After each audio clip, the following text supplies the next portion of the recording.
Billy Tutko, Tank here from T3, talking about some use of force stuff. Threat!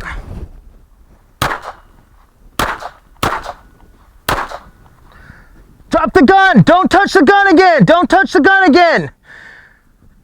Roll away from it! Roll away from it!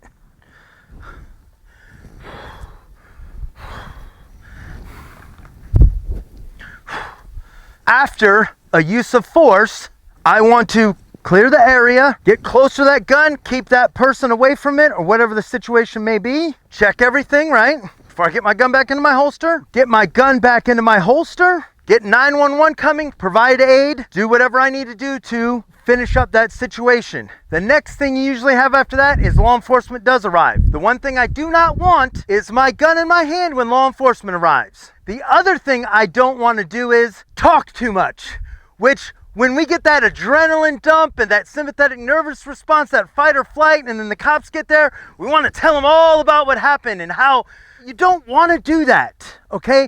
But you had to. They forced your hand. We did what we had to do, but we don't want to talk too much. Like everybody says, you have the right to remain silent, but do you have the ability? I'm not a lawyer, and I don't believe in being absolutely silent. I want to identify that they are the attacker, I am the victim. And then I will cooperate with them fully as soon as I talk to my lawyer and get checked out by the ambulance or the paramedics or whoever's there. One of the main reasons why being around law enforcement officers in my life, the number one thing is people lie to them all day long. This is my personal opinion from having to deal with a lot of situations when I was working security or doing different stuff, is that people, they have the worst recollection of situations ever. And so if you go and you start talking to the cops and you tell them, yeah, I shot 3 times, and you really shot 8 times, cops are lied to all day long. So what does he think or she think that you're doing? You're trying to cover something up, when in fact, you just don't remember. So if you give them a statement and it ends up being wrong, or you can't remember totally, and now they think you're lying to them, that's gonna put you in a much worse situation. What I prefer is,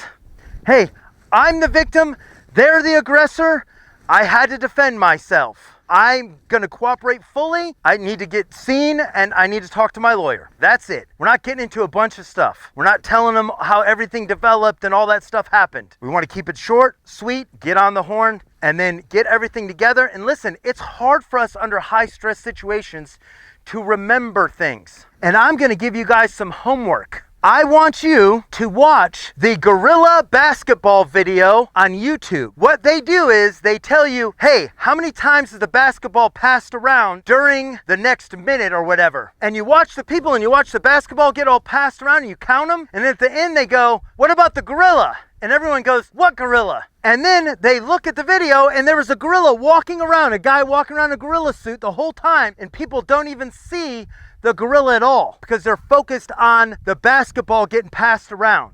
Under these high stress situations, you're not going to necessarily remember everything correctly, and we don't want to seem like we're lying or we're giving false information. So keep it short, sweet, simple. Talk to your lawyer. That's what I'm going to do. Now, get that gorilla video and show it to people, and don't tell them what it's about, and see how many people see the gorilla off the bat. Stay safe out there. It's a dangerous world.